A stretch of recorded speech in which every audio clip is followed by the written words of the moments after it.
All right, let's talk about the Green Party and their esteemed leader, Mr. Eamonn Ryan, TD. So you may or may not have heard that the latest genius brainchild that he has come up with is to basically ban all cheap flights.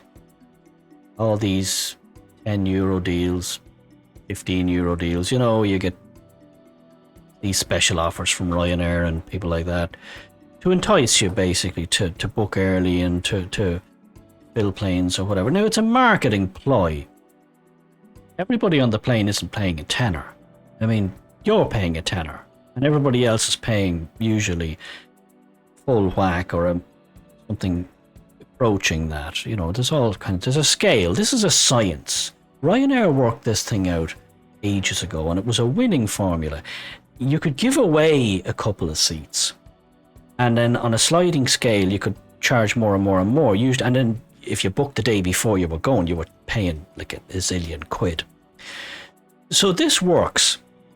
There's no €10 seat per se. It just doesn't make economic sense. I don't know why this is even a thing.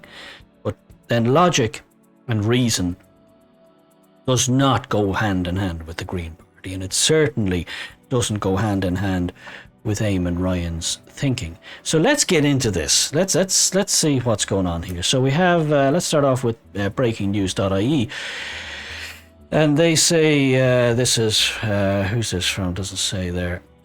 All right. So low-cost flights may be regulated in an effort to meet climate action targets. Minister for the Environment Eamonn Ryan has warned. The decision to address cheap flights will be made at European level, he said, adding that he does not envisage people flying to sun holidays for €10 in the future. Well, why not? It's not, it's not the government's job to regulate the price a private company charges for something. I don't think it is. That's communism. If Ryanair wants to sell me or you or anybody you know or anybody I know a seat to Lanzarote for a tenner, let them. It's their money. Anyway, speaking to RTE Radio's Today with Claire Byrne, the Green Party leader said, "We would need to change the way we travel and the amount we travel if targets to tackle climate change are to be met." Mr. Ryan said the issue of low-cost air travel was raised at a meeting of the European Council last week where potential regulations were considered. Asked what prices could become the norm for such flights, Mr. Ryan said the Council had not yet got into specifics of the matter, which means they have no plan. It's all nonsense. He said people will be still flying, adding, "We will have to develop solutions for that." This is just vacuous nonsense talk. They have no plan. Popping over to MSN, government hoping to stop cheap flights to sunny destinations in a bid to save the planet, from Ciara Phelan. There's Eamonn Ryan wearing his mask there out on the street because safety first. Cheap flights to sunny holiday destinations will become a thing of the past in a bid to save the planet, Eamonn Ryan has said. So he said in order to have emissions in transport, people will also need to do a lot less travelling. Stay at home, basically.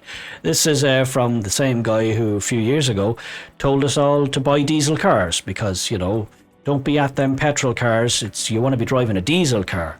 So we all went out and bought diesel cars, and now don't be at that either. No, diesel cars are now bad. What you need to be driving is is an electric car. That's what you need to be driving. Coming from a man who you might think, well, this guy's obviously got his head screwed on. He knows what's what. He probably goes around on a bicycle or possibly one of those fancy electric cars, you would think. No, he drives, last I saw, a video of him driving out the Dáil gates in a big Volkswagen van type people carrier. I believe it's a 2.5 litre diesel.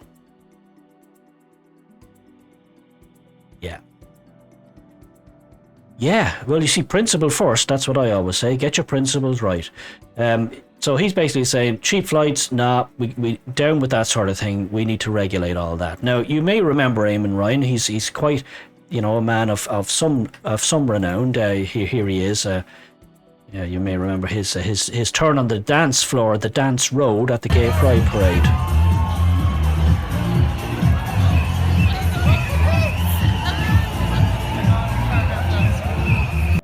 Yeah. I mean, he's got the moves, right? He's got the moves. So, he's doing a bit of that. You may also remember from this tulip incident, which happened in the Dáil, where he fell asleep. Let's have a look at this one. Minister Eamonn Ryan. Minister Eamonn Ryan. Eamonn.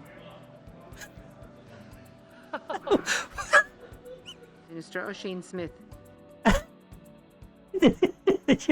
What do you want from me? You vote for these people. You vote for these clowns. You get what you pay for.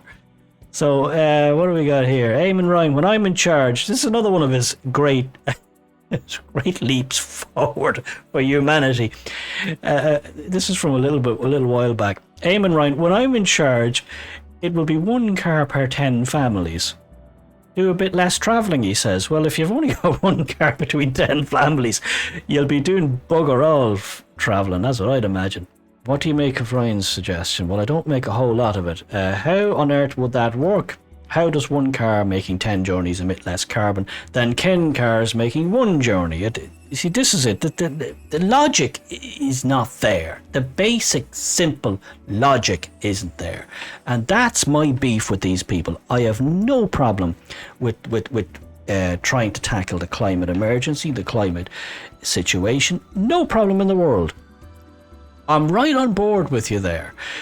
But these people, these ideological morons, they have no joined up thinking. They just seem to want to drag us back to the point where we're all living in caves and growing cabbages and potatoes and living off that and good enough for you. This is the mentality. And they're used as ideological patsies by the bigger parties because, wouldn't you know it, all their nonsense policies that they come up with have one thing in common.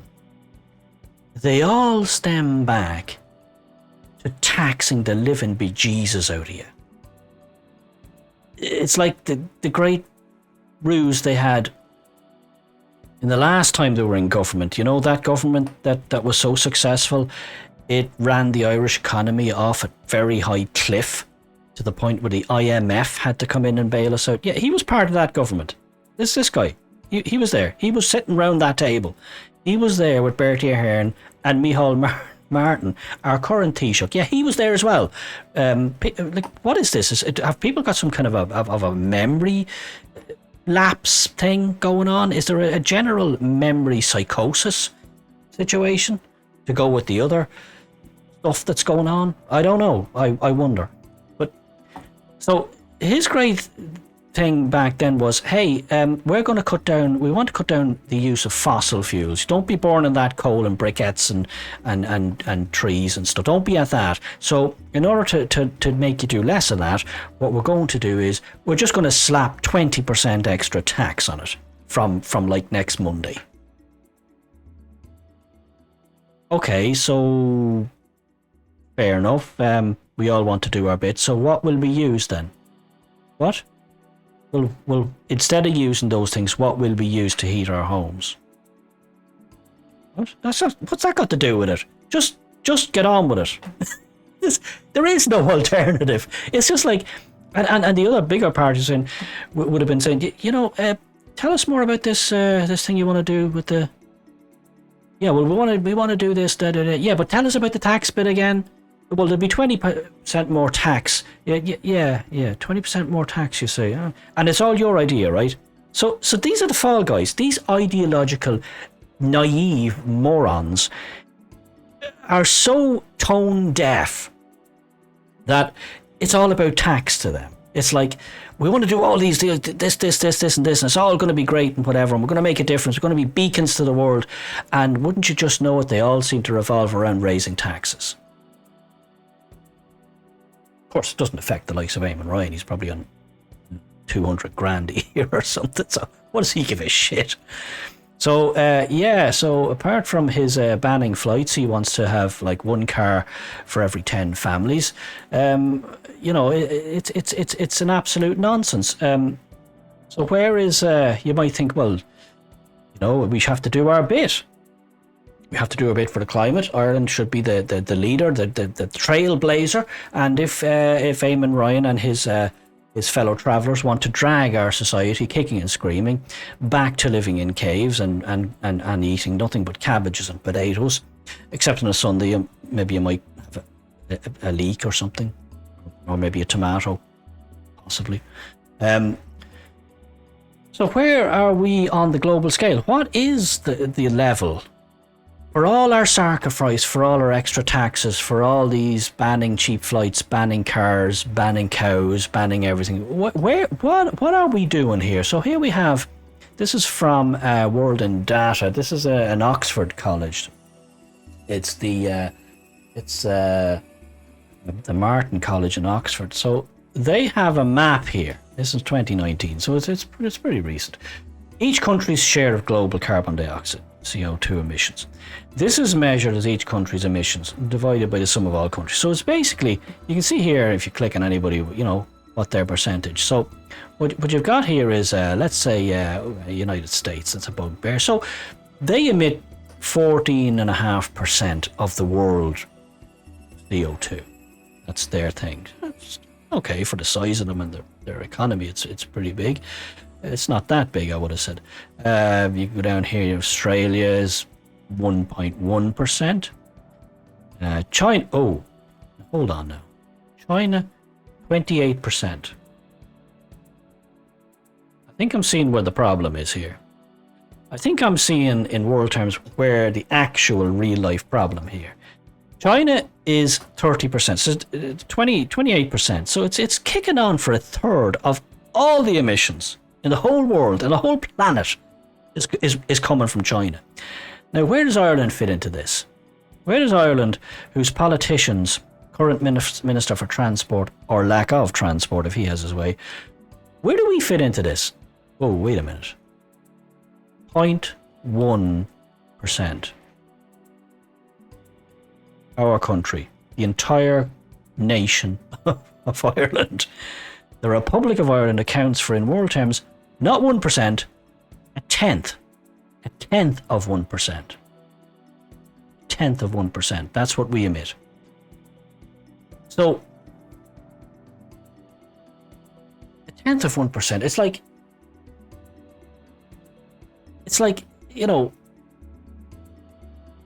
even if we dragged ourselves, we absolutely flagellated ourselves into oblivion and went back to living in caves and got rid of cars and got rid of all motor vehicles, got rid of all fossil fuels,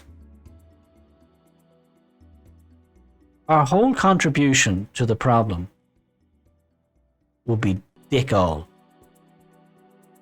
Nothing. We'd make no dent. We wouldn't be a drop in the bucket. And that's if we obliterated ourselves. You see how much nonsense this is? I am for common sense. I am for rationality. Let's do what we can, but let's only do what is reasonable. Let's only do what is in our gift to do as a society, as a nation, as a people. It's not just about self-flagellation so that people like Eamonn Ryan and other assorted virtue signallers can feel better about themselves. That's the fact there. You're looking at it. 0.1%. 0.1, not 1%. A tenth of 1%. We are nothing. We are not the problem. Your problem is over here. There's your problem. China. So my suggestion, if Eamonn Ryan actually wants to contribute to the problem and fix the problem and get to grips with the problem, the real problem, what Eamonn Ryan should do, in my opinion, is get on a plane. I know he hates them, but pay full price. Pay double the price. You might feel better about yourself. Get on a plane and fly to Beijing and have a meeting. If he'll see you, I doubt he would so. Have a meeting with President Xi and explain to President Xi the dire straits the planet is in, the dire straits we are in as a species. And chastise him or cajole him, whatever you want. But convince him the error of his ways and convince him to cut China, who are the real problem here. The real problem. Nearly 30%, nearly a third of the world's emissions. Convince him to cut them down, to stop building coal-fired power stations. Now, when you've got him on board, how about you fly to India? 7%. Then you can fly to America, 14%. Not Cape Verde, you don't need to go there. Now, when you've convinced these people, these nations, when you've convinced them of the error of their ways and to change their ways and to do what needs to be done, I'll tell you what, you come back and talk to me. You come back and talk to me then, and I will be all ears. I will be open to any and all suggestions you may want to put my way. But until then, my advice to you is to kindly go and